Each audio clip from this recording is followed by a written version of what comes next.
the area next to the city was just full of big sand dunes, and there were up to 150 sandstorm days per year. Yeah, but it was really inspiring to watch how first they flattened the desert, and then they had hundreds of thousands of people, like local people, come out. So they planted trees, they set up the irrigation systems, and it was all very scientific as well. There was kind of forest in one part, and then they had scrub in another band.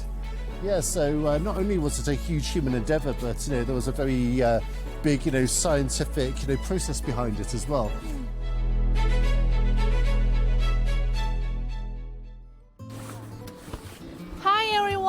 Welcome to InXinjiang, telling you the most truth about Xinjiang from expert eyes.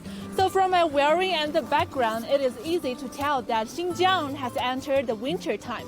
So we are now at the Xinjiang Silk Road Mountain Resort. And today, we are joined by an old friend, James. Hi, James. Hi, everyone. I'm James from UK, and it's a pleasure to meet everybody here. You said to me before that it is not your first time here in Xinjiang, but your past trip were all in summertime. So how do the feelings of Xinjiang summer and Xinjiang's winter differ to you, except for the weather? Yeah, I mean, for me, the weather is the most noticeable one. So, of course, when you come here in the summer, you can enjoy like the green mountains and all that. But yeah, come the winter, the ski slopes open, and you can come here and do lots of winter sports. Yeah, so I feel that Xinjiang has everything for all of the seasons. I'm quite impressed by how functional the cities are, because sometimes back home in England when it snows a little bit, kind of everything comes to a halt. Even like the public buses won't work sometimes. But here, even though we've had a lot of snow, the city kind of goes on as normal. Yeah, so I find people even in the winter have a lot of resilience, and also when I come here, I think people's spirits are very high.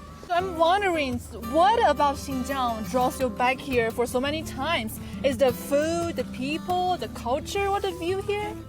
It's a bit of everything, and Xinjiang is such a huge province. I feel that you would need to come here 10 or 20 times to be able to see everything. And even though we have visited, so many places, in and around Urumqi and Kashi and other parts along the southern Silk Road, yeah, there's still so much to explore. And of course, the people here are very welcoming. And even though we're in the depths of winter, a couple of days ago, it was always a pleasure to explore the ancient towns. And I really love how the local ethnic minorities love to sing and dance and all that. I always feel the impulse to go there and film it and go and experience the atmosphere. And of course, the travel experiences here are really amazing, and I feel the infrastructure is all there. I think is very modern, it's very open, and the weather doesn't get in the way, even though it is a little bit cold. Yeah, so I feel that Xinjiang has everything that you would want, whether you're a tourist or you want to come here and live longer. And you would also need almost a lifetime to kind of explore everything there is here. Yeah, so even though this is my second time here, I hope I can come and visit many more times in the future. Was there a special moment or stories or something that gave you left the deepest impression on you for this trip? Something that I found very inspiring was our trip in Makit. And I learned, we went into the local museum, and we learned how in the past the area next to the city was just full of big sand dunes, and there were up to 150 sandstorm days per year.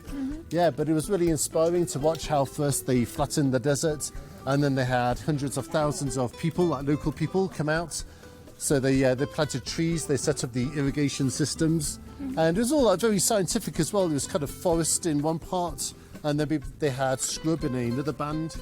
Yeah, so not only was it a huge human endeavour, but there was a very big scientific process behind it as well. And after 10 years, they planted millions of trees.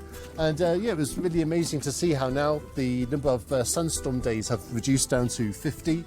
And it was so exciting to actually go there and see it for myself, because it was one thing to see it in a museum, but it was a really special experience to kind of walk through that forest, then out into the dunes. And for me, that was a really special experience, because places like that was really something you could only see in the movies. Yeah, so really going there myself was kind of a dream come true. So really from start to finish, it's been an amazing experience.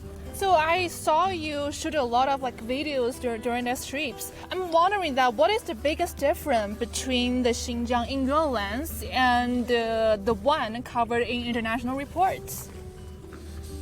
I think in international reports, they focus too much on one thing, maybe rumours about, the province. But, I think that's a pity because the province as a whole is, so special, it has so much to offer. So really, I think, rumours and accusations that you hear abroad really kind of distract, from the reality here. And, I think if people knew more about it, I think, people would be very inspired, not only to travel to China, but also to this province because, really, Xinjiang, for me, there's so much to explore and, much more than you can experience in only 1 or 2 trips. Yes, I really hope that, through my lens and those of my contemporaries as well, we can maybe change, people's impressions about the province and really see the glamour, behind it all. As a frequent visitor experiencing Xinjiang so many times, how will you recommend Xinjiang's winter to people around you? When you look at the map, you can see that Xinjiang looks very out in the sticks, very remote. But actually, when you come here, you'll discover that the province is very modern. And really, even with so much snow, the downtown area of Urumqi just functions as normal. So really, in winter, you can travel anywhere you like, and everywhere is very open. And they have all of the modern tourist facilities, like the hotels and, shops, you can get everything you need here. But really, it's so modern and accessible. So really, when people come here, I think they're in for a really pleasant surprise. So from what James have said, so just to come to Xinjiang, visit by yourself, no matter in summer, in winter, every season, we warmly welcome you. Bye! Bye-bye!